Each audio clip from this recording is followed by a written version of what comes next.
راديو إيرنا.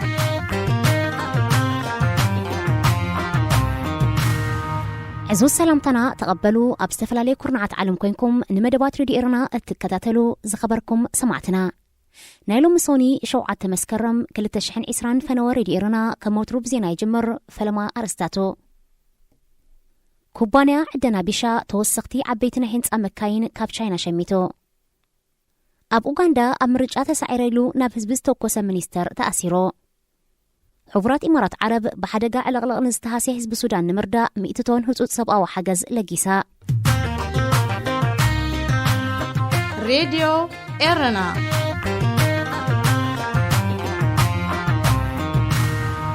إلى توزينا أب معرباوي إرترا أب استفلالي عدنا توافيرو زركب كوبانيا بشا توسقتي عبيتنا هنس أمكاين كابشاينا شميتو اتي نتنساني استبهلا أب جزف عدنان هنسان زوافرا مكاين زفر كوبانيا بالزرقحو حبريتا مسرت مكاين أما جمرا ورحنا يزعمت سكان تتأززا بسنكي لبدا كورونا فيروس هبستمدبل لنقزي ناب إرترا بتسحقم زي كآلا تقيسو انتقونا أبز حلف ورحي بمنقدي ودبات عكأتوان دحر مخالو أبز اوانزي مش تشايناوين كيلاتات أب بشا خمزلوا الرقاقيتو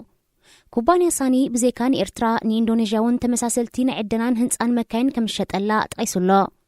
كوبانيا عدنا بشا واننتو 300 كندا نايز مدبرو كوبانيا عدنا نفسن خون كلو 400 دما ناي منغستي إرترايو أبشا ورق قطراي زيكونه كم كوبرن زينغون زأمسله معدنات يفرغم زلو يفلات أقدمون أبدن كاليا بوتاش نمعدان زدل هنساتات المقام أبسم معتبتيحو خمزلو اتنتي بروجكت حزولو تكال أكاليحيو أب إرترا حيالو كوبانياتات جزوف عدنا أمكيادو كانتلوا أنا أتاويتاتو يخون زنك أسا أصوباجت منغستي كابز بحابيقو بمستير كم سرحلو إفلات أب أوغندا أمرج أسل استسعرة تقطعو نافذ بستوكوسا منيستر ديتا أمينسترعيو أب كايد 5 أتوا نبوليس بمتقاس مع كنزينا زمونيتر كاب كامبالا حبيرو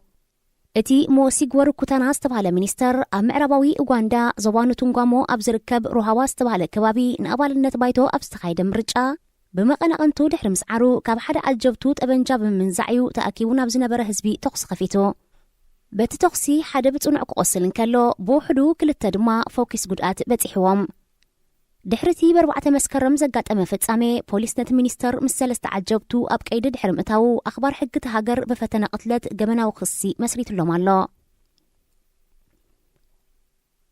حفرات إمارات عرب بحدقة على غلق كمنا ورون استمزابله حزب السودان نمردا 100 طن زقمس تفلاليه هتو سبقة وحجز ملأخا أفليتا إتا حجز بتئزاز وراس عرات حفرات إمارات محمد بن زايد آل نهيان سلأك خوينو حفرات إمارات مسز بالسودان زلوا تدقاقافن تدناقاتن مرقاتن وقلحز علم مخانو أقول زينات هاجر حبيرو أب سودان بزورد زلو حيال زناب أب بزح كبابيتات هاجر علق بمفتارو هيوات العلم إتسابات كتف انكالو أستا شدشتم إتشيح كامن نوابرو أم زابيلو بتبهرة وحدقة أب 16 زواتات أستات 100 شحاويت فريسو زاقيت كتران زي تكمت غبتي تلبيقعنا أقمالن بوحش توسيدن اتعلقلق أبقى الأخوابيتات كساب حدا نتبشو عتا مترو بالرخيو بتحو بسانكو نايسل استوارح هتوت اوان أو إجازة لا سودان كان محبر سب علم هتوت حجز تحت تلا زخبركم سمعتنا زينا أبستفتيم الله راديو إيرنا ناتا دمت إيرتراويان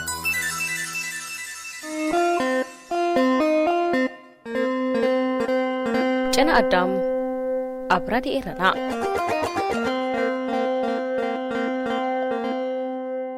تخاطلت مدبنا كميك أنيهم نايلو متحستونه كسافت مدب كتكتاتلو بخبر زعدمكم ويني سليماني سنة مكتل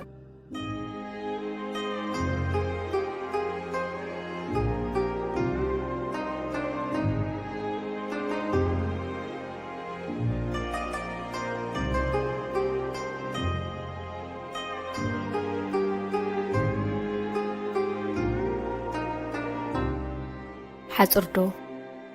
بنتو نويح اواني قبر اب اننت جنزبا زبها عدي كلتي حوات بحنساب ينبرو نبرو ولدهم عد خلنا مسكدو نتأزيو سفيح مريت حرشة ولدهم اب كلتا كفيلهم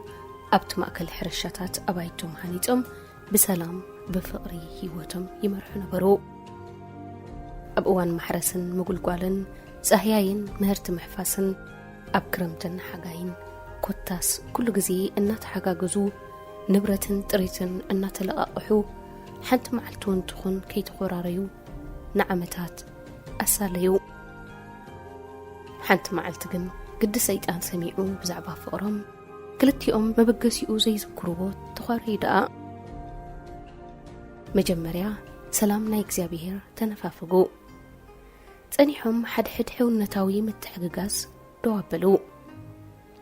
ድሕሪ ቁሩብ እታ ብንእሽቶ ዝጀመረት ኩራ ቆይቁን ጸርፍን ተሓወሳ። ጽልኢ ክትዓበን ክትገፍሕን ግዜ ወስደላን እዩ። ነዊሕ ከይጸንሑ እቲ ምቁያቁን መዘለላፍን ተሪፉ ከም ጓኖት ተረጋጊጾም ክሓልፉ ጀመሩ።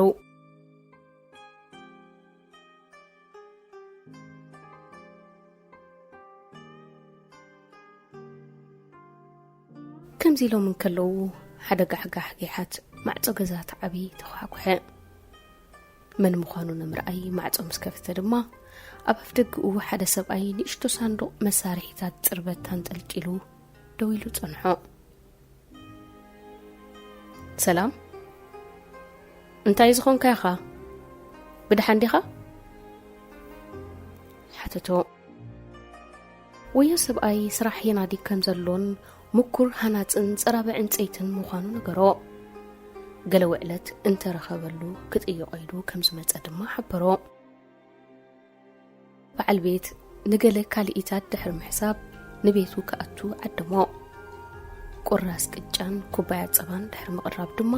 ሓደ ክስራሕ ዝደልዮ ነገር ከም ዘሎን ዝኽእል እንተኾይኑ ንዕኡ ክሰርሓሉ ከም ዝኽእልን ነገሮ።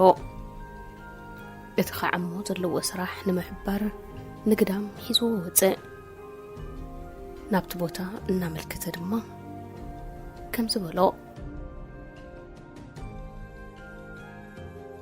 ስግሪ ዝተዃዒቱ ዝረኣየካ ዘሎ ሩባ ቤትን ሕርሻን ጎረቤት እዩ። ረሓውድ ኣይብልዓዮ እምበር ንእሽቶ ሓወዩ ምላሽ እቲ ሩባ ድማ ናት እዩ። ክሳብ ዝቐረባ ግዜ እዚ ዝረኣየካ ዘሎ ለጥ ዝበለ ጎልጎልን ንእሽቶ ዋሓዝን ጥራዮም ነይሮም ኣብ መንጎና። ዝሓለፈ ሰሙን ግን ሸቃሎ ልዒሉ ነሀ ነቲ መንጎና ዝዛረ ዝነበረ ዋሓዚ ከም ዝገፍሕን ከም ዝዓምቑን ገይርዎ። ንሱ ሲኣይ ዘሕረቐኒ መሲሉ ወይ ንኹፎ ኣነ ካብኡ ከም ዝገድድ ረሲዕዎ ከርእዮ ድማ ናይ ሎሚ ስራሕካ እምበኣር ነቲ ዝረኣየካ ዘሎ ቁርፅራፅ ኣጉና ዳምፂካ ኣብ መንጎና ጎን ጎን ትሩባ ብደንብ ዝፈላለየና ነዊሕ ሓጹር ምስራሕ እዩ። ገጹን ልምጽማጹን ክርእየ ይደልኒ ድሕሪ ሕጂ ክዛረብን ከሎ መንፈስን ጽርጽረት ጽልእን ምሕንሓንን ይንበቦ ነበረ። ወዮ ጽረባይ ክንድዚ ዝኣክል ቅርሕንቲ ኣብ ልዕሊ ሓወኻ ኣሎ ዲሉ ደንጽዎ። ሕራይሺ ትእዛዝኩም እንተኾይኑስ ጥራይ መሳምርን መኹዓትን ቀርቡለይ እምበር እትሕጐስሉ ስራሕ ክሰርሐ ናባይ ግደፍዎ ድሓን መዋለይ ንፉዕ ነዳቕን ጸራብ ዕንፀይትኒ ስራሐይ ባዕሉ ክምስክር ክትርእይዎ ኢኹም መለሰ። ነብሱ ብምንኣዱ በቲ ደስ እናበሎ በቲ ኸኣ በዓል ቤት ከይዕዘቦ እናተሰከፈ ሳንዱቑ ኸፊቱ ናወቱ ከራግፍ ጀመረ።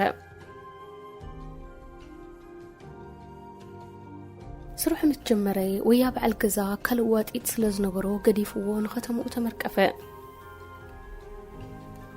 ወዮ ሸቃላይ ረሃጽ በመታልሑ ቲፍቲፍ ክሳብ ዝብል ብዘይ ዕረፍቲ ብጽፉፍ ስርሑ ሳለጠ። ዝልካዕ ለኪዑ ዝቁረጽ ቆሪጹ ዘሰመረ ሰሚሩ ዝትከል ተኺሉ ስርሑ ቅድመ መሬት ዓይኑ መሓዙ ጭረሰ። ፀሓይ ኪነጎቦ ኣብ ምሕታፋ ዋና ገዛ ትብትብ እናበለይ ካብቲ ዝዋዕሎ ተመልሰሞ ወዮ ጸራባይ ስርሑ ወዲኡ ክጥራንፍ ጸንሖ። ወዮ ሓረስታይ ዝኣዘዞ ካልእ ተሰሪሑ ጸንሖ ድማ ካልእ ኮይኑ ረኸቦ። ምስ ረኣዮ እውን ተቆጥዐ። ሓጹራይ ተሰርሐን ኣማሲኡ ተሃኒጹ ጸንሖስ ቢንቶ ደኣ ኮይኑ ረኸቦ። ንኽትሪኦ ኣዝዩ ዘብህግ ብውሕልልነት እተሰርሐ ልዕል ልዕልቲ ተኳዒቱ ዝነበረ ገፊሕ ሩባ እትነጽፈ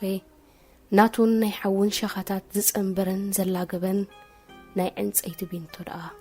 ተሰሪሑ ጠንሖ ነገራቱ ደንጺዎ ነቲ ቢንቶ ኮሊሉ ክዕዘቦ ጀመረ የእዳው ኣብ ሽምጡ ኣዕቲዒቱ ብኣንክሮ ነቲ ቢንቶ ብዕንቱ እናዳህሰሰ ወየን እሽተሓው የእዳው ዘርጊሑ ናብ ገጹ ከምርሕ ረኣዮ ኣብ ጥቆም ምስ በጽሐ ድማ ድሕሪት ኩሉ ሕማቕ ዘረባታተይን ክፉእ መጋብረይን ልብኻ ኸይቀሓረ መታን ክንቀራረብ ኢልካ ከምዚ ዝኣመሰልዎ ብሩኹን ቅዱስን ስራሕ ክስራሕ ምግባርካ ከሳብ ክንዲ ምንታይ ለባምን ሓዳግን ከኽብሮ ዝግባአና ሓዊ ከም ዘሎኒ ሎሚ ፈሊጦሞ ይቕረበለለይ በሎ ኣብ በርኩ ድማ ተደፍአ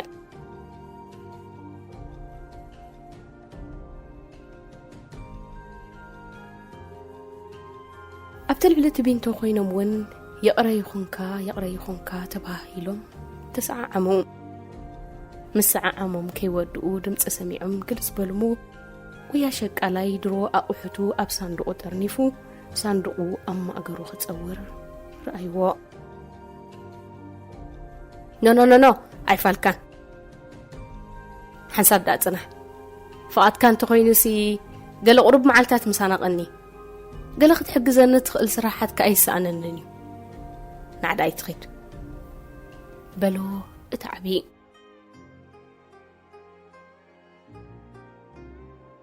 ክንደይ ደስ ምስ በለኒ የግዳስ ቢንቶታት ዘድልዮ ብዙሕ ካልእ ቦታታት ኣሎሞ ግደፈኒ ደኣ እንተ ኽኢልካ ቅልጥፍ ኢልካ ጥራይ ውዕለተይ ሂብካ ፋንወኒ በሎ ውዕለቱ ምስ ሃቦ መሬት ከይጽልመተ ናብ ሓንቲ ካብተን ጎደጎታት ክበጽሕ ንኽልቲኦም ኣሕዋት ኣብ ልዕለቱ ቢንቶ እናተላዘቡ ገዲፍዎም ተመርቀፈ ከብከብ እናበለ ድማ ምስተሓሳስ ዕምባባ ሱፍ መሲላ ዝነበረት ፀሓይ ሓተፈ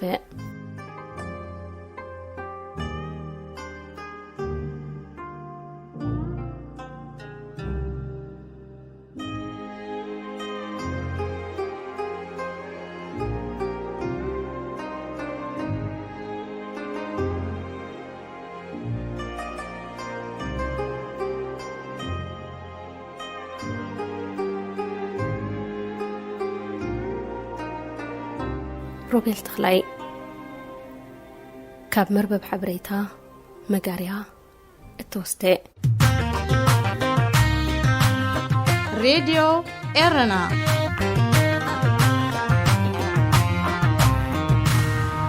كبرات خاتلتنا نايلو متحستو إذا تكتاتل واتسناحكم ينيرو أب زمت سمون بهالا رستينا خنراخب كساب شعو سسلناين خلنا لحنكنيو راديو إرنا ناتا دمت إرتراويان كمين لهم كبرات دك هجري أب عدي أوشت إرتراز لهم كمون أبوت عايز لهم كمين لهم موق سلامتي كقرب لكم دلي كبرهم دافلاي بقر لومي ما قد سألتانيتي زحالفة فنوي إيو تي زربا بحدا نايلوتي مسرح بكمي خيد أبزبل دقق زبالة نقر ندا أتوخي زمت زرلخو قدما ابتي عند استيم اتاوي تي حلفة سمون زبالكو مأتوي كدق مودلي زي عزيو كمزا عينت أرستيك تزاربولو زي تدفرلو وان مخانو عايزنقعخون مخنياتو اتي ناي كورونا حمام امتي وزرلو سأقم ماوشت إرترا كتصور عبزي كلولو درجة بتحلو بسنكي تسرعات بسنكي تي حمام تراي ايكونن اب جزامع تصاو تعمولو نهزبخا او جزاها كفليلكا عددات ميتن عددا سئنتن غيرو مهلاو نتي سرعات تعمولو حزب إرتراغن كاب زخونه يخون غزي قدمي زنبره حسيمولو إزي إنهالوا راديو كمان كفيتكا كتسمع عبزي تخللو كونتات حسرت باتري يخون حسرت كنزب حسرت إلكتريك أبزلو جزء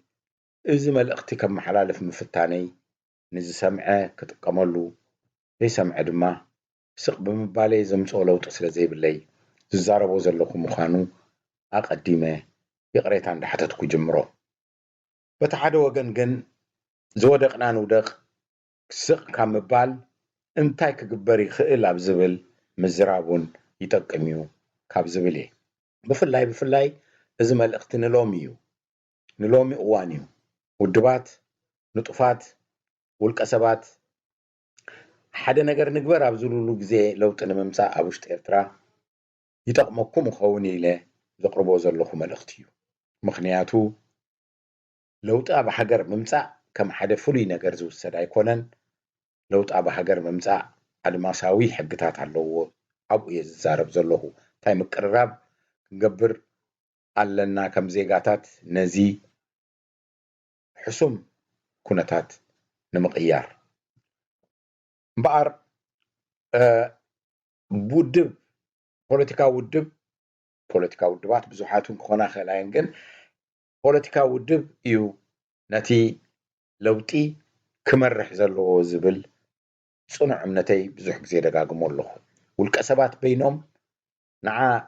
نعسكي الكا لوت كمتصاب هاجر ايكلنيو تايدا نرأيها هزبي زو كلا ودبات ين ازخ جبر خل ازن جبر لنا إلن نتي زيغاناي هاجر ناب علامة ناي تودب كسر عزلون بجنزب بحيلسب بمويا ابتساتن اوصين او زلوا مدبات كسر علون يوتي متكل نايتي زرباي ويكا دك نجر نايتي ملختي امبار حدا ودب سلفي ناي بوليتيكا كجبر دليل له كجبر بحلاي مو انت كجبر إيلو نفسه بزحت له جزء إزي عينت مسارحتات كونو زخيل عمرات مقلاص أي كاب واناوي أقدست نجارات سرحة أخوينو يتسمعنن بس رح لو تنبقر زمتس أحد بوليتيكا ودبيو بينو أيكونن كالوت بوليتيكا ودباتون نناتن كجبراين ناي حبار جيران سرحاوني خلاين سو أيكونن نجار حدا لو تكمس علامة زلوا وبوليتيكاوي علامة كوقع زدلي ودب انتاي كجبري كباينا نبل سلنا لو تي ولا نبل نتلنا حجي كرسع زيبلنا أبوشتي حنتي لولاويت حجر سلطان زجبت أكال كمي جيركا تغيرو بزحشي أب ديمقراسياوي سرعات ناي حزب دمصي أب سمع سرعات اتي سلطان حيزو زلو أب حدا وسون غزي 4-5 عمت ناي حزب دمصي يسمع بمقدي مريجا دمص مدماص غيرو مالتيو حزبي بتهلو سلفي منغستي كم زي حجي هقدف زلو عقب انت خوينو نتي سلفي مليسو مرصوي قصل كبلوي تدعى زي دل خوينو دما انت دعى زي عقبو خوينو دما يغيرو مالتيو ابوشت حدا حجر ازيوتي مقيار ناي منغستي دما ابوشتي حدا هاجراو بايتو زتخاتتي هاجراو بايتو نمنغستي زقوم زون بحزب زمرز هاجراو بايتو وكلتس بحزب تماريصهم زمصيم نساتهم من يقايرو يوم حباقات سنفات انت خوينهم حزبي بخالوت عتوبات يغيرهم ابتي وسون غزي مالتيو اب ارترا اذا تحساس بازي كاينغبر بحيلي سلطان زحزه سلازلو كابتي ادماساوي حقي كابتي كنعوتلو نخيل اجباب ارحقنا له حرقانا لنا نصرصار لنا ግን እቲ ኣምር ናይ ሓደ ፖለቲካዊ ውድብ ኣብ ሃገር نتي منغستاوي سلطان كشامو وي كحز نتي هلو زي عقبه كقيرو مدلاي ناي بوليتيكا مسرحيو ناي لو تطرا يكونن ስለዚህ ትንዛረበሉ ዘለና እንታይ ክገብር ዘሎ ሓደ ሰልፊ ዝበለጸ ፍታሕ ንህዝቢ ከቅርብ ህዝቢ ድማ ከአምኖ እንታይ ክገብር ዘሎ ክንብል ይዘለና ምክንያቱ ሃገርና ሒዝና ኣለና ሃገርና ያ ንኡላውነታ ካብ 93 ጀሚሩ ተፈሊጡሎ 00 እዚ ስርዓት ክኸይድ እዩ ካልኦት መጽኦም ነቲ ስርዓት ክትክኡ ክግደዱ እዮም ብከመይ ተዳልዮም ኣለዉ ስለዝኾነት እዚ መስርሕ ናይ ስትራቴጂ መስርሕ ናይ ለውጢ መስርሕ እዩ ኢልና ክንጽውዖ ንኽእል ሎም እምበኣር ሓንቲ ዓባይ ቃሌ ከምጽእ ስትራቴጂ ዝብል እዩ እዚ ማለት ሓደ ሰልፊ ናብቲ ናይ ለውጢ በዚ ሕጂ ዘለናዮ ኩነታት ናይ ኤርትራ ይዛረብ ዘለኹ ናይ ለውጢ ምዕዋት ንህዝቡ ከበስር እንተኮይኑ እንታይ ክገብር ኣለዎ ሓደ ፖለቲካዊ ሰልፊ እሱ እምበኣር በዚኦም ብዝስዕቡ ዝተጠቃለለ ኸውን ቀዳማይ ነገር ገምጋም ህሉ ኩነታት ክገብር ኣለዎ ካልኣይ ንስትራቴጂ ንምውሳን እቲ ኣንፈት ናይ መጻኢ ክግምግም ኣለዎ እዚ እዩ ናይ ስትራቴጂ መስመረይ ክብል ክኽእል ኣለዎ እዚ ብምግባር ኢና ንኸይድ ዝብል ኣንፈት ስትራቴጂ ክውስን ኣለዎ እቲ ሳልሳይ ነቲ ኣብ ወረቐት ዝወሰኖ ስትራቴጂ ኣብ ተግባር ክውዕል ኣለዎ ትራብዓይ ድማ ነቲ ኣብ ተግባር ዘውዓሎ ክግምግሞ ኣለዎ ስለዚ ህሉ ኩነታት ምግምጋም ቀፂልካ ስትራቴጂ ንመጻኢ ኣብ ግምት ዘተወ ስትራቴጂ ምውፃእ ሳልሳይ ነቲ ስትራቴጂ ምትግባር ራብዓይ ድማ ነቲ ኣብ ግብሪ ዝወዓለ ምስቲ መደብ ወፂኡ ዝነበረ ምግምጋምን ምእራምን እዩ ምናልባት እዚ ንሃገር ምቕያር ጥራይ ዘይኮነስ ዝኾነ ትካል ዝኾነ ውድቡን ዘገልግል ስለ ዝኾነ መብዛሕትኩም እዚ ሓሳብ እዚ ጋሻ ክኾነኩም ኣይክእልን እዩ በኣረይ ኣብ ነፍሲ ወከፉ ተገይሩ ድዩ ኢና ንብል ዘለና ሕጂ ነዚ ዘረባ ክነቅርብ ከለና ስለዚ ነፍሲ ወከፍ ውድብ ናቱ ኣብ ዜን 4 መምዘኒታት ናቱ ገምጋም ክገብር ኣለዎ ህሉ ኩነታት ገምጊመ ኣብ ጽሑፍ ኣስፊረዮ ዘለኹ ኣንፈት ስትራቴጂ ስኢለ ዘለኹ ኣብ ስትራቴጂ ኣብ ግብሪ ኣብ መውዓል በፂሐ ዘለኹ እቲ ዘውፃእኽዎ ኣቐዲመ ዘውፃእኽዎ ስትራቴጂ ምስቲ ኣብ ግብሪ ዘውዓልክዎ ይሰርሕ ድዩ ጽቡቕ ከይዱ ድዩ ኢሉ ንነብሱ ነፍሲ ወከፍ ፖለቲካዊ ውድብ ነብሱ በዚአን 4 መገድታት እዚ ክግምግም ኣለዎ ሬድዮ ኤረና ናጻ ድምፂ ኤርትራውያን ኣብዚ ናይ ፖለቲካዊ ባህልና ናይ ተቃውሞ ተባሂሉ ዝጽዋዕ ወይ ናይ ለውጢ ተባሂሉ ዝጽዋዕ ደለይቲ ፍትሒ ተባሂሉ ዝጽዋዕ ናይ ለውጢ ደንበ ጎዲሉ ዘሎ ፖለቲካዊ ባህሊ ነዚኦም ነገራት እዚኦም ብቁም ነገር ምግባር ወይ ንዕን ምትግባር እዩ እዚአን 4 ሕጂ ኣብ ዝኾነ ፖለቲካዊ ውድብ ከይደ እንተዝሓትት እወ ጌርና ያለና እዮም ዝብሉ ልክዕ እዩ ግን እዚ ምግባር ሓደ ብደቂቕ ኣብ ተገብረ ብዙሕ ዝርዝራት ኣብ ዘለዎ መጽናዕቲ ዝተመርኮሰ ክኸውን ኣለዎ ንኣብነት ገምጋም ህሉ ኩነታት ክንብል ከለና እዚ ስርዓት እዚ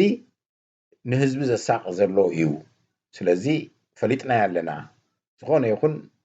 ካልእ ገምጋም ኣየድልዮን እንተይልካ እዚ ጥራይ እኹል ኣይኮነን ስርዓት እዚ ሓደ ካብቲ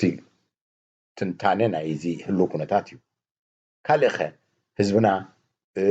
ናይ ካልኡን ክጠቕሶየ ግን ዝተፈላለዩ ነገራት ተጸኒዑ ኣብ ወረቐት ሰፊሩ ተነዲፉ نايتي ودب تنتاني بوقعي تفليتو دولو إيو تهيحتو بحدا كرتقص زودا يكونن بملو نتي محبراوي حيلتات ستنكف كون ኣለዎ بملو نتي قطباوي كنتات ستنكف ኣለዎ ዲፕሎማሲያዊ ኩነታት ክትንክፍ ኣለዎ ሓፈሻዊ ክኸውን የብሉ እዚ ገምጋም ማለት እዩ እንታይ ኣሎ ኣብ ኢድና ኣብ ባይታ እንታይ ኣሎ ማለት እዩ ኣብቲ ካልኣይ እውን እንተኸድና እቲ ስትራቴጂ ምናልባት ብንጹር እዚ ክንገብርና እዚ በዚ ክትግበር እዩ እዚ በዚ ክትግበር እዩ ዝብል ዝርዝራት ኣለዎ ዶ ትውድብ ክንብል ኣለና እንተልይዎ ንህዝቢ ከፍልጥ ኣለዎ ስለዚ ኩለን ዝርዝራተን ብዙሕ እዩ ክብል የደሊ እዚአን ኣርባዕተ ዘማልአ ፖለቲካዊ ውድብ ምናልባት ናይ ሳምንታት ዘይኮነስ ናይ ልዕሊ ወርሒ ብተኸታታሊ ምስቶም ክኢላታቱ ኮይኑ ዘዳለዎ ክኸውን ኣለዎ ብሕዝ ግድፍ ዝተገብረ ቁሩብ ዝተጻሓፈ ክኸውን የብሉ ከምኡውን ኣማኢት ገጻት ዝሓዘ ክኸውን ኣለዎ بحصير ዝጥቀስ ኣይኮነን እሱ ተገይሩ እንተኮይኑ ጽቡቕ ተዓዊትና ማለት እዩ ህዝቢ ግን ክፈልጦ ወይ ከዓ ዜጋታት ኣማራጺታቶም ክፈልጡ ብዕሊ ክፍለጥ ኣለዎ ስለዚ በብሓደ እንታይ ናብ ነፍስ ወከፍ ዘለዋ እንተይልና ንኣብነት ገምጋም ህሉ ኩነታት ክንብል ከለና ጠለብ ዜጋታት እንታይ እዩ ክንብል ኣለና ጠለብ ዜጋታት ብሓደ ክልተ ቃላት ዝጥቀስ ኣይኮነን ምክንያቱ ببي بعدمه بمحبراوي بوتا باستفلاليه يفلاليه يتقلب حزبي ابتي مسارتاوي ነገር نسمعنا صورات كفتحلهم مسل سباو مسل كخبر ኣለዎ እዚ ኣብ ሕጊ مقراب كخبر ኣለዎ ወዘተ እዚ كلنا نسمعሉ እዩ ነናቱ ግን محبراوي حيلي يكون نناتو بهير نناتو ሃይማኖት نناتو ዕድመ نناتو ጠለብ ኣለዎ ስለዚህ ጠለብ ዜጋታት ክዝርዝር ኣለዎ ካልኣይ ደረጃ አንቀፍቲ ለውጢ ዝኾኑ ሓይልታት ብዛዕባኦም ድማ ክዝረብ ኣለዎ እሱ እዩ ትንታነ ዘድልዮ አንቀፍቲ ትራይ ኣይኮነን በረዝቲ ይቡን ኣለዎ ኣይ አንቀፍቲ ኣይ ደገፍቲ ይብርዝዎ እሞ እቲ ስርዓት ሱቅ ኢሉ ከም ዝኸይድ ዝገብሩ ሓይልታቱን ኣሎ ካብ ሮሖም ክኸውን ይኽእል ካብ ዘይምፍላጥ ክኸውን ይኽእል ግን ዜጋታት እዮም ይገብርዎ ኣለዉ ስለዚ በረዝትን አንቀፍትን ዝኾኑ ሓይልታት ብዛዕባኦምን ትንታነ የድሊ ህሉ ገምጋም ምግባር ማለት እሱ እዩ ናይ ሕጅን ናይ መጻኢን ናይ ዚኦም መደቦም እንታይ እዩ ተበግሶኦም እንታይ እዩ ናትና ኣድማዕነት ብመንጽር ናቶም ከመይ እዩ ምክንያቱ አንቀፍትን ተይልና ሕጂ ናይ ህግደፍ እዮም ናይ ህግደፍ ብቐጥታ ወይ ብተዘዋዋሪ ዝሕግዙ ዘለዉ እዮም እዚኦም ሓይልታት እዚኦም ብኸመይ እንታይ ሓይል ኣለዎም ናትና ነዳልዎ ብኸመይ ክዳረገዎ ክእል ንሕና ዘዳለናዮ ወይ ነዳሎ ንሓስብ ዘለና ለጠቕ ዝበለ ድዩ ማዕረ ድዩ ዋላ ካብ ናቶም ክብ ዝበለ እዩ ክፍለጥ ኣለዎ ከምኡውን ኣብ ገምጋም ህሉ ኩነታት ዓለም ለኻዊ ወይ ከዓ ዞባዊ አንፈት ናይ ፖለቲካ ምግምጋም የድሊ ናበይ ገጹ እዩ እቲ ዝዛዙ ዘሎ ናበይ ገጹ እዩ ዝዛዙ ዘሎ እቲ ናይ ዓለም ለኻዊ ፖለቲካ ንመን ይፍንፍን ንመን ይደፍእ ንመን ይተባባዕ ኣሎ ብፍላይ ኣብ ዞባና እዚ እውን ክትንተና ኣለዎ ናበይ ገጹ እዩ ዘምርሕ ዘሎ ምክንያቱ ስትራቴጂክ ተውፅእ ከለኻ ነቲ ተኣትዎ ዘለኻ አንፈት መጻኢ ናብኡ ከም ተኣቱ ጌርካ ስትራቴጂክ ተውፅእ ኣለካ እቲ ስትራቴጂ በዚ ናይ ሎሚ ኣይኮነን ክሰኣል ዘለዎ በቲ ዝመጽእ እዩ ጉዕዞ ክትገብር እንተኾንካ እሞ ዘለኻዮ ዓዲ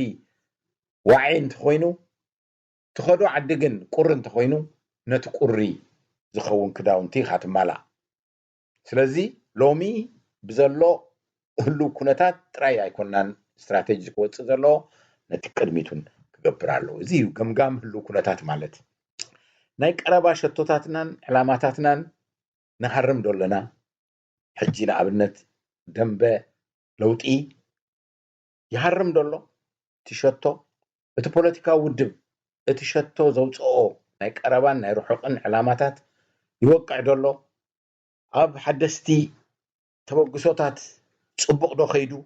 እዚ እውን ክግምገም ኣለዎ እዚ ጀመሮውን ክግምግሞ ኣለዎ ተቐባልነት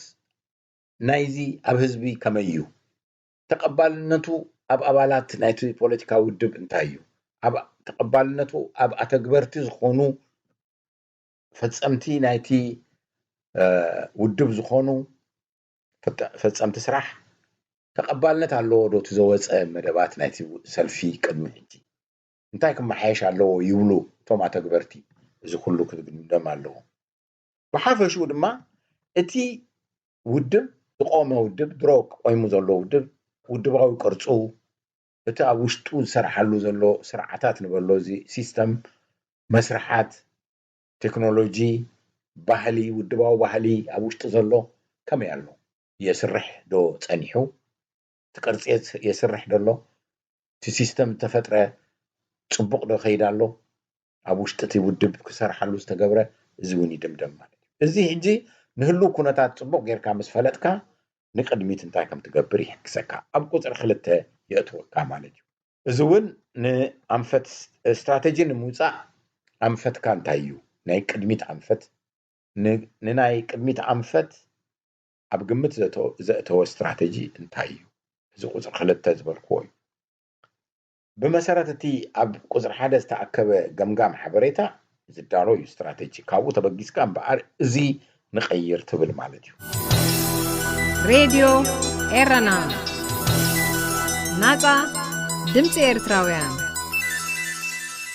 መጻኢ ኣንፈት እዩ ንስትራቴጂ ዝውስኖ ኢለ ነይረ ምክንያቱ መጻኢ ስጋኣታት እንተልዮም እዚኦም ስጋኣታት እዚኦም ሓደጋታት እዚኦም ከመይ ንገጥሞም ክንብል ኣለና ወይ ከመይ ጌርና ንእለየሎም ንብል ኢና ማለት እዩ ስጋኣታት ማለት ንኣብነት ብፖለቲካ ዘይኮነስ ብካል እንተወሲድናዮ ኣብዚ ሰሙን እዚ ማይ ክብርትዕ እዩ ዝብል ስጋኣት እንድሕር ኣሎ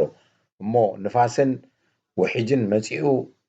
ብርቱዕ ወሒጅን ማይን ክመጽእ እዩ ተተባሂሉ ነቲ ግዜቲ እዚ ስጋኣት ስለ ዝኾነ ምቅርራብ ትገብረሉ ማለት እዩ ተሽክዖ ክሓልፍ ከይሃሰየካ ወይ ከዓ ትገጥሞ በትካል ወገን ኣንፈት ድማ ዕድላት ኣለዎ ስጋኣታት ጥራይ ኣይኮነን ዘሎ ዕድላቱን ኣሎ ገለ እዚ ኣብ መጻኢ ዝመጽእ ነቲ ለውጢ ዝሕግዝ ነቲ ውድብ ዝሕግዝ ዕድላት እውን እንድሕሪ ኣብ ግምት ኣትዩ ካብቲ ገምጋምካ እምበኣር ነዚ ዕድል እዚ ንጠቐመሉ ኢልካ ቦታ ትሕዝ ማለት እዩ ንክልቲኡ እምበኣር ኣንፈታት ቦታ ዘትሕዘካ ስትራቴጂካ እዩ ገዛኢ ታባ ይበሃል ነይሩ ኣብዚ ሚሊተሪ ናይ ሜዳ ገዛኢ ምቹእ ነቲ ዝገጥመካ ተጻባኢ ሓይሊ ብጽቡቕ ክትገጥሞ ትኽእል ቦታ ትሕዝ ፖዚሽኒንግ ክትገብር ኣለካ ንኣብነት ሓደ ዝኽልከል ነገር ክመጽእ ኣይግባእን እዩ ዝበሃል ነገር እንተደኣ ኣብቲ ኣንፈት ተዓዚብካ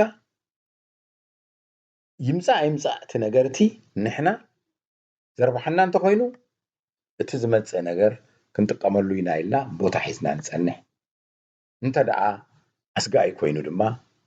ቦታና ቀይርና ካልእ ዝሓሸ ቦታ ንሕዝ ከም ማለት እዩ ኣብ ፖለቲካዊ ስርዓት እዚ ዓብ ቦታ ኣለዎ ስትራቴጂ ዓብ ቦታ ኣለዎ ንኣብነት ሕጂ ናይ ኢትዮጵያ ኩነታት ማዕረ ናይ ኤርትራ ኩነታት እንዳተከታተልና ናይ ኢትዮጵያ ኩነታት ይቀይር ኣሎ ናይ ኢትዮጵያ ኩነታት ተቀይሩ ኣብቲ ትንታኔና እቲ ቁጥሪ 1 ዝበልናዮ ገምጋም ኢትዮጵያ ናብ ዝገጻያ ትኸይድ እዚ ክኸውን እዩ ንብሎ ሓበሬታ ምስ ረኸብና ስትራቴጂና ክወጽእ ከሎ ንዕኡ ኣብ ግምት ስእተዎ ምስ ኢትዮጵያ ዝህልወካ ዝምድና ኢትዮጵያ ተምጻልካ ጸገም ኣብ ውሽጣ ብዝመጻ ጸገም ንኤርትራ ዝጸልኡ እንተኮይኑ ንዕኡ ክገጥም ዝኽእል ቦታ ሒዝካ ትጸንሕ እቲ ፖለቲካ ናቶም ዝሕግዝ እንተኮይኑ ንዕኡ ንጥቀመሉ ቦታ ሒዝና ንጸንሕ ተዳሊኻ ትጸንሕ ማለት ስትራቴጂኻ ንዕኡ ኣብ ግምት ይእቱ ስትራቴጂ ኢትዮጵያ ሎምላ ትማለ ነራ ክትህሉ ያይልካ አይግበርን እዩ እንተደኣ ናይ ኢትዮጵያ ኩነታት ኣብ ልዕሊ ኤርትራ ዓብፅልዋ ኣለዎ ዝብል ትንታነ እንተተገይሩ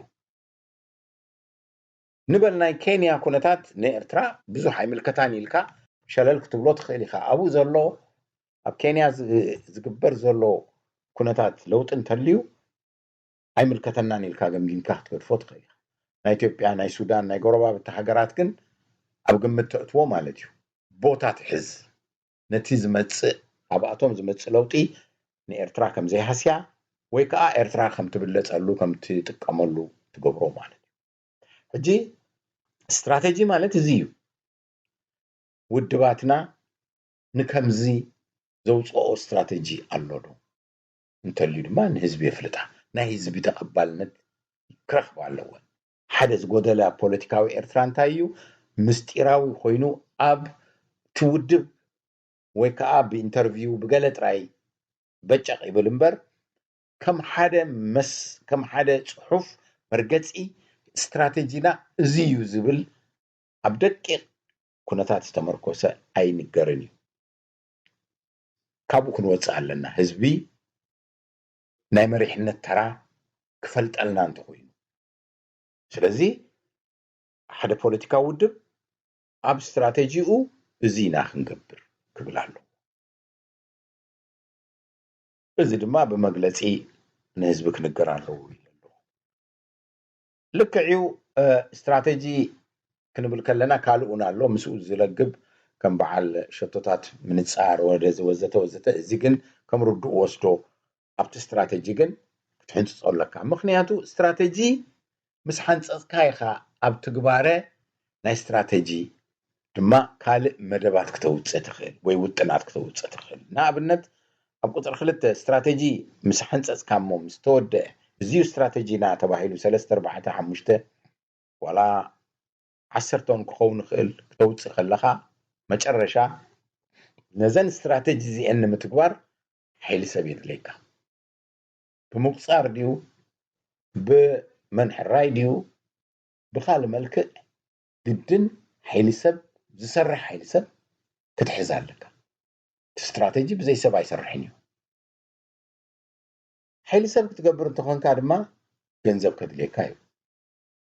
ብጀካ ሓይሊ ሰብ ካልእ እውን መሳለጥያ ከድልየካ እዩ ናይ ቴክኖሎጂ መሳለጥያ ናይ መጓዓዚ መሳለጥያ ናይ ካልእ እውን ናይ መራኸቢ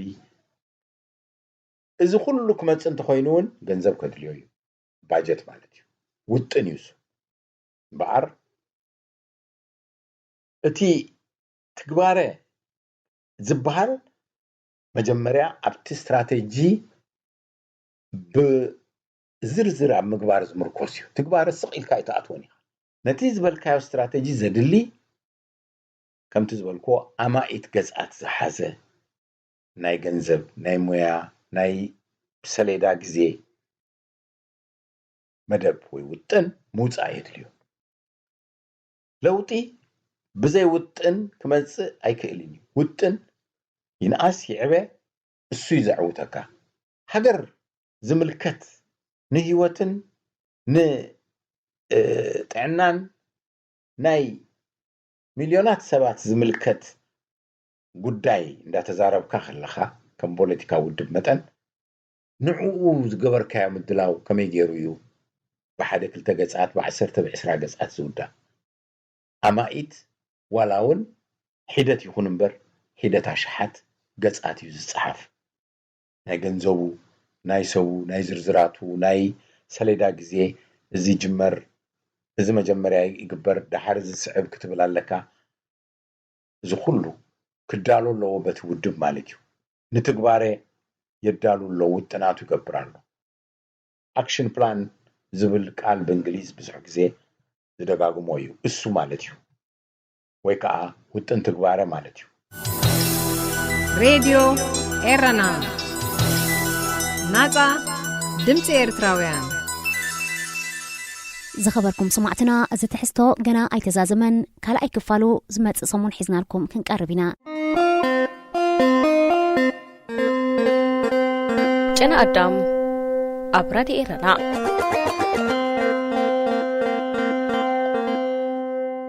ተኻእተልት መደብና ከመይ ቀኒኹም ናይሎም ምትሕዝቶንሁ ክሳብ ፍጻመ መደብ ክትከታተሉ ብኽብሪ ዝዕድመኩም ወይኒ ሱሌማኒ ሰናይ ምክትታል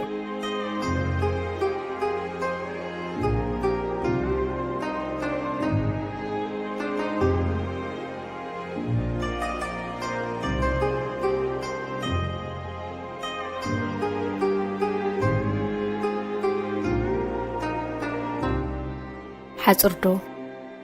ቢንቶ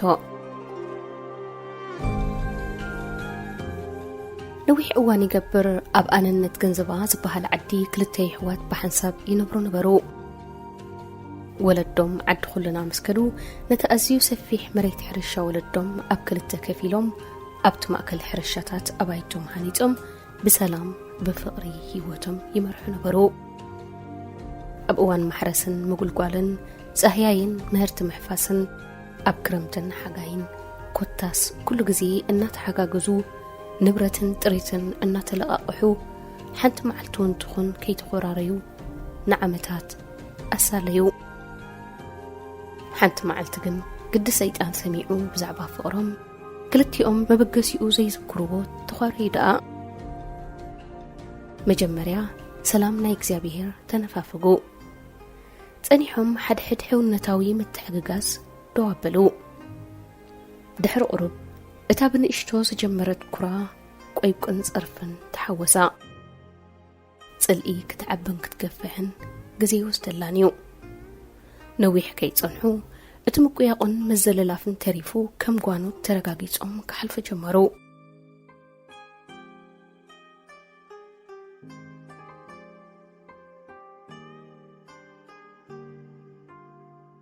ከምዚ ኢሎም እንከለዉ ሓደ ጋሕጋሕ ጌሓት ማዕጾ ገዛት ዓቢ ተኳኩሐ መን ምዃኑ ንምርኣይ ማዕጾ ምስ ከፍተ ድማ ኣብ ኣፍደግኡ ሓደ ሰብኣይ ንእሽቶ ሳንዱቕ መሳርሒታት ጽርበት ተንጠልጢሉ ደው ኢሉ ጸንሖ ሰላም እንታይ ዝኾንካ ኢኻ ብድሓን ዲኻ ሓተቶ ወዮ ሰብኣይ ስራሕ የናዲ ከም ዘሎን ምኩር ሃናጽን ጸራበ ዕንፀይትን ምዃኑ ነገሮ ገለ ውዕለት እንተረኸበሉ ክጥይቆ ኢሉ ከም ዝመጸ ድማ ሓበሮ በዓል ቤት ንገለ ካልኢታት ድሕሪ ምሕሳብ ንቤቱ ከኣቱ ዓደሞ ቁራስ ቅጫን ኩባያ ጸባን ድሕሪ ምቕራብ ድማ ሓደ ክስራሕ ዝደልዮ ነገር ከም ዘሎን ዝኽእል እንተኾይኑ ንዕኡ ክሰርሓሉ ከም ዝኽእልን ነገሮ እቲ ኸዓሞ ዘለዎ ስራሕ ንምሕባር ንግዳም ሒዞ ወፅእ ናብቲ ቦታ እናመልከተ ድማ ከም ዝበሎ ስግሪ ዝተዃዒቱ ዝረኣየካ ዘሎ ሩባ ቤትን ሕርሻን ጎረቤት እዩ ረሓውድ ኣይብልዓዮ እምበር ንእሽቶ ሓወዩ ምላሽቱ ሩባ ድማ ናት እዩ ክሳብ ዝቐረባ ግዜ እዚ ዝረኣየካ ዘሎ ለጥ ዝበለ ጎልጎልን ንእሽቶ ዋሓዝን ጥራዮም ነይሮም ኣብ መንጎና ዝሓለፈ ሰሙን ግን ሸቃሎ ልዒሉ ነሀ ነቲ መንጎና ዝዛረ ዝነበረ ዋሓዚ ከም ዝገፍሕን ከም ዝዓምቑን ገይርዎ ንሱ ሲኣይ ዘሕረቐኒ መሲሉ ወይ ንኹፎ ኣነ ካብኡ ከም ዝገድድ ረሲዕዎ ከርእዮ ድማይ ናይ ሎሚ ስራሕካ እምበኣር ነቲ ዝረኣየካ ዘሎ ቁርፅራፅ ኣጉና ዳምፂካ ኣብ መንጎና ጎን ጎን ትሩባ ብደንብ ዝፈላለየና ነዊሕ ሓጹር ምስራሕ እዩ ገጹን ልምጽማጹን ክርኤ ይደልኒ ድሕሪ ሕጂ ክዛረብን ከሎ መንፈስን ጽርጽረት ጽልእን ምሕንሓንን ይንበቦ ነበረ ወዮ ጽረባይ ክንድዚ ዝኣክል ቅርሕንቲ ኣብ ልዕሊ ሓወኻ ኣሎ ዲሉ ደንጽዎ ሕራይሺ ትእዛዝኩም እንተኾይኑስ ጥራይ መሳምርን መኹዓትን ቀርቡለይ እምበር እትሕጐስሉ ስራሕ ክሰርሐ ናባይ ግደፍዎ ድሓን መዋለይ ንፉዕ ነዳቕን ጸራብ ዕንፀይትኒ ስራሐይ ባዕሉ ክምስክር ክትርእይዎ ኢኹም መለሰ ነብሱ ብምንኣዱ በቲ ደስ እናበሎ በቲ ኸኣ በዓል ቤት ከይዕዘቦ እናተሰከፈ ሳንዱቑ ከፊቱ ናውቱ ከራግፍ ጀመረ ስራሕ ምትጀመረ ወያ በዓል ገዛ ካልዋጢት ስለዝነበሮ ገዲፍዎ ንኸተምኡ ተመርቀፈ ወየሸቃላይ ረሃጽ በመታልሑ ቲፍቲፍ ክሳብ ዝብል ብዘይ ዕረፍቲ ብጽፉፍ ስርሑ ሳለጠ ዝልካዕ ለኪዑ ዝቁረጽ ቆሪጹ ዘስመረ ሰሚሩ ዝትከል ተኺሉ ስርሑ ቅድመ መሬት ዓይኒ መሓዙ ጭረሰ ፀሓይ ኪነጉቦ ኣብ ምህታፋ ዋና ገዛ ትብትብ እናበለ ካብቲ ዝዋዕሎ ተመልሰሞ ወዮ ጸራባይ ስርሑ ወዲኡ ክጠራንፍ ጽንሖ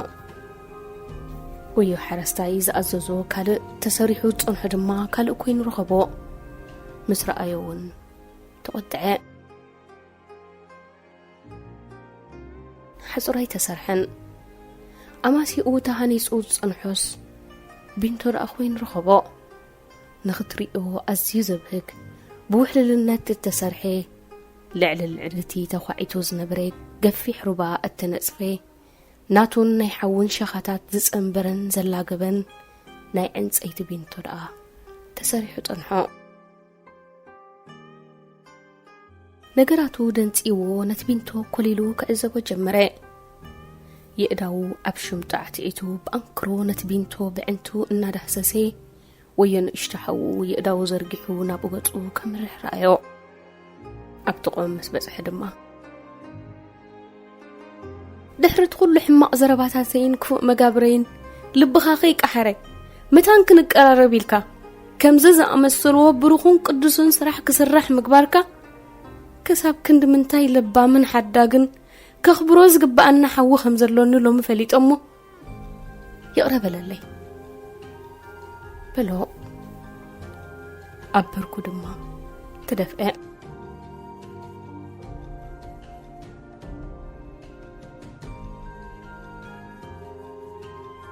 ኣብ ተልዕልቲ ቢንቶ ኮይኖም እውን ይቕረ ይኹንካ ተባሂሎም ተሰዓዓሙ ምስ ሰዓዓሞም ከይወድኡ ድምፂ ሰሚዖም ግልጽ በልሙ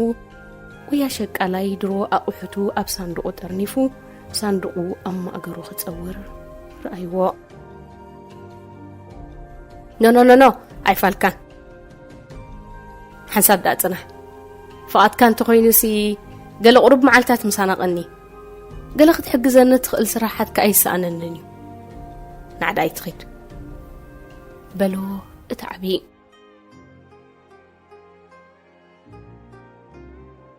ክንደይ ደስ ምስ በለኒ የግዳስ ቢንቶታት ዘድልዮ ብዙሕ ካልእ ቦታታት ኣሎሞ ግደፈኒ ደኣ እንተኽኢልካ ቅልጥፍ ኢልካ ጥራይ ውዕለተ ሂብካ ፋንወኒ በሎ ውዕለቱ ምስ ሃቦ መሬት ከይጽልመተ ናብ ሓንቲ ካብተን ጎደጎታት ክበጽሕ ንኽልቲኦም ኣሕዋት ኣብ ልዕለቲ ቢንቶ እናተላዘቡ ገዲፍዎም ተመርቀፈ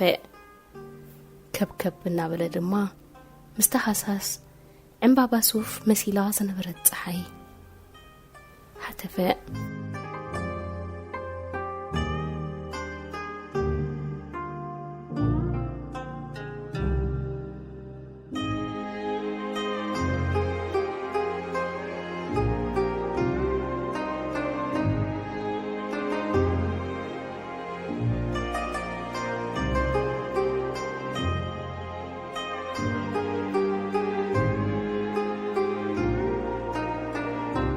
روبيل تخلاي كاب مربب حبريتا مقاريا التوستي كبرات خاتلتنا نايلو متحستو إذا تكتات الوطنة منيرو أب زمت سنو بهلا رستينا هنراخب كسافعو سسلنا يبخلنا حنكنيو راديو إرنا راديو إرنا كاب كتما باريس محلالف بإرتوان غازت إنياتا زدالو نتا راديو